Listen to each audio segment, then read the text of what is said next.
안녕하십니까, 이 작가입니다.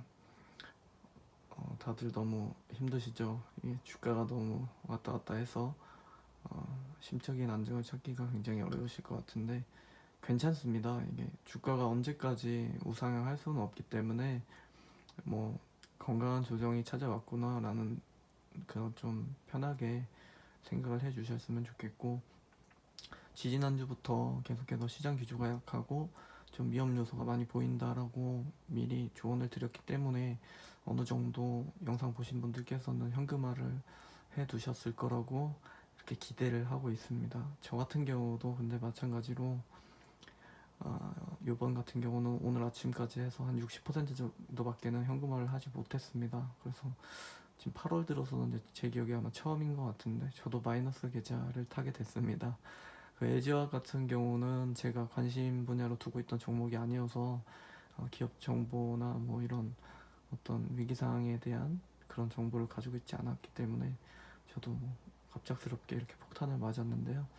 뭐 그냥 어쩔 수 없습니다. 그냥 받아들이기로 했고, 그리고 지금 현재 제가 추천을 드렸던 그런 뭐 심택이나 그다음에 MC넥스, 캠트로닉스, 슈피겐코리아 이런 종목들을 가지고 계신 분들은 뭐 한 4%, 5% 정도 하락인 걸로 보여지는데요.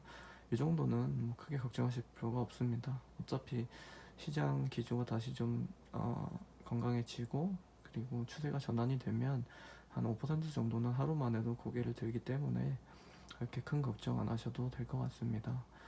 혹시나 만약에 좀 근거가 없는 종목들을 가지고 계신 분들께서는 이번 기회에 좀 배운다는 마음으로 그렇게 그냥 기분 좋게 받아들여 주셨으면 좋겠습니다. 뭐 그건 어쩔 수 없지 않습니까? 과거니까. 그래서 지금부터라도 좀 근거가 있는 종목들로의 전환을 저는 추천을 드리고요. 이 해당 내용은 제가 지난주부터 아마 영상으로도 계속 말씀을 드렸을 텐데요.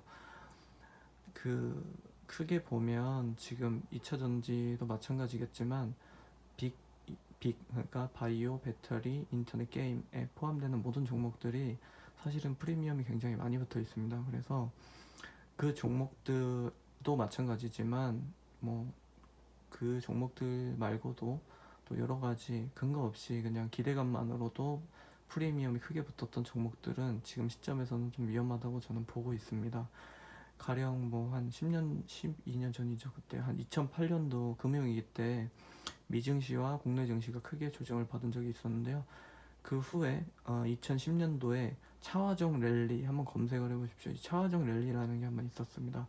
그러니까 자동차, 화학, 정유 이 세 가지 산업이 계속해서 이제 주가를 주도해 가면서 증시를 주도해 가면서 랠리를 한 2년 넘게 펼쳤던 적이 있습니다. 그리고 난 후에 다시 이제 좀 조정이 있었는데요. 요번도 마찬가지로 그 코로나19라는 사태가 시작이 되면서 증시가 크게 한번 내려앉았고, 그 후에 빅 지금 바이오 배터리 인터넷 게임 이 네 가지 테마들이 이제 주거니 받거니 하면서 증시를 주도해 나갔지 않습니까? 유동성 장세를 통해서. 그러면 이제 그 그래프를 좀 보셔야 되는데요. 그래프를 보고 있으면 이미 프리미엄을 받을 대로 다 받았다. 저는 그렇게 보고 있습니다. 그러면 향후에는 보통 이렇게 증시를 주도했던 그 라이징 스타들이 좀 저물어 가면 그 후에 이제 물가가 안정을 찾고 그 다음에 증시가 어느 정도 방향성을 찾아가면서 실적 위주의 실적 장세가 시작이 됩니다. 그러면 그때는 정말로 이제 기반이 탄탄한 기업들이 조금씩 기지개를 펴는데요.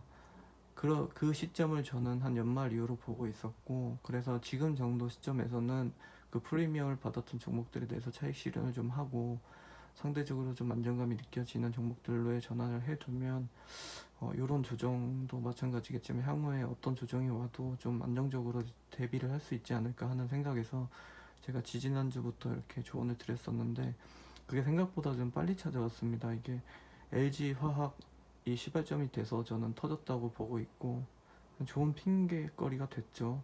그래서 근데 이건 LG화학 비단 LG화학의 문제라고 보기보다는 어차피 언제라도 충분히 터질만 했던 게 터졌다 이렇게 보는 쪽이 좀 더 합리적입니다. 시장에 계속해서 시그널을 보내줬었고 개인이 가진 한계에 저는 거의 도달해 있지 않나 이렇게 보고 있거든요. 신용잔고도 17조에서 더 이상 늘어나질 못합니다. 그러면 너무 결과가 뻔하기 때문에 외국인이 지금 현재 시점에서 조금만 매도세를 늘려버리면 속절없이 무너질 수밖에 없는 지금 상태거든요. 그러면 이럴 때는 좀 더 합리적으로 현금화 비중을 높이고 차후에 대비를 하는 것이 당연히 안정된 선택이었다. 저는 그렇게 보고 있습니다. 근데 제가 그렇게 뭐 입이 닳도록 말씀을 드려놓고도 저 또한 60% 정도밖에 현금을 못 만들어 놓은 점에서 크게 반성을 하고 있고 그렇습니다. 근데 현재 뭐 계좌에 심텍, 캠트로닉스, 뭐 MC넥스 이런 종목들, 탄탄한 종목들을 가지고 계신 분들은 별로 그렇게 걱정을 하실 필요가 없다는 점을 꼭 말씀드리고 싶습니다. 향후에 주가가 좀 더 뭐 내려앉는다고 해도 기존에 가지고 있던 현금으로 박앤세일이다 하는 느낌으로 그냥 물타기 하면서 그 보유 종목 비중을 더 높여버리시면 오히려 그게 더 좋습니다. 그래서 크게 걱정을 안 하셔도 된다 이렇게 꼭 말씀을 드리고 싶고요.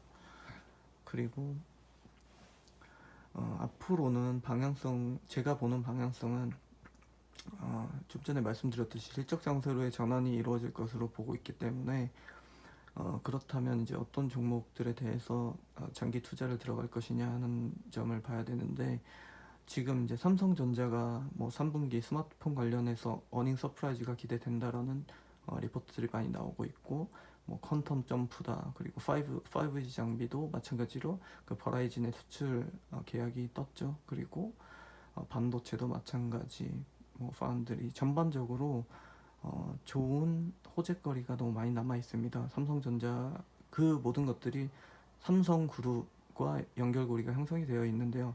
그러면 삼성전자와 연결되어 있는 중소기업 가운데서 저평가 영역들에 대해서 투자를 하시는 것이 좀 더 차후에 안정성을 보장받을 수 있는 좋은 투자 전략이다 라는 결론을 저는 내린 상태고, 그래서 마찬가지로 드렸던 종목들이 대부분 삼성전자와 직간접적으로 전부 다 연결이 되어 있는 종목들을 그렇게 드린 겁니다. 그래서 사실상 삼성그룹에 대한 장기 투자다 이렇게 이해를 하셔도 큰 무리는 없을 것으로 저는 보고 있고요. 그리고 향후 방향은 제가 큰 그림은 그렇게 그리고 있다는 점을 말씀드리고, 이렇게 짚어드리면 좀 더 이해하시는데 편하지 않을까 싶습니다. 그리고 너무 불안해하지 않으셨으면 좋겠고, 저는 그 부분이 가장 염려가 되기 때문인데요. 그리고 앞으로는 한 금요일, 월요일 정도가 되면 어느 정도 장 방향성이 잡힐 텐데요. 그때쯤 돼서 또 다시 새로운 전략을 구상하면 되고요. 그리고 현금을 가지고 계신 분들께서는 가급적이면 종목 수도 조금 조절을 해서 너무 많이 늘려놓지 않는 방향으로 가시면 더 좋습니다. 물타기 시점이 오거나 저가제 매수 찬스가 왔을 때는 종목 수가 적어야 좀 더 유리하거든요. 그래야 이제 종목별로 여기 집중해서 타점 잡기도 좀 용이해지고 조금 더 관리하는 데 있어서 수월하기 때문에, 이럴 때는 몸집을 줄이고 또 종목 수를 줄이고서, 그리고 현금화 비중을 좀 높여놓는 이런 방향이 가장 유리한 방법이다라고 이해하시면 좋습니다. 요번에 지난 8월 조정 때도 마찬가지겠지만 똑같은 흐름이잖아요. 그래서 이번에도 또 비슷한 흐름으로 한 가지를 배웠구나라고 이렇게 긍정적으로 해석을 해주셨으면 좋겠고, 다음 조정이 온다고 했을 때는 지금보다는 조금 더 높은 현금 비중과 그리고 좀 더 안정적인 포트를 가지고 조정을 맞이하는 그런 희망을 저 또한 가져보도록 하겠습니다. 끝까지 응원하겠습니다. 감사합니다.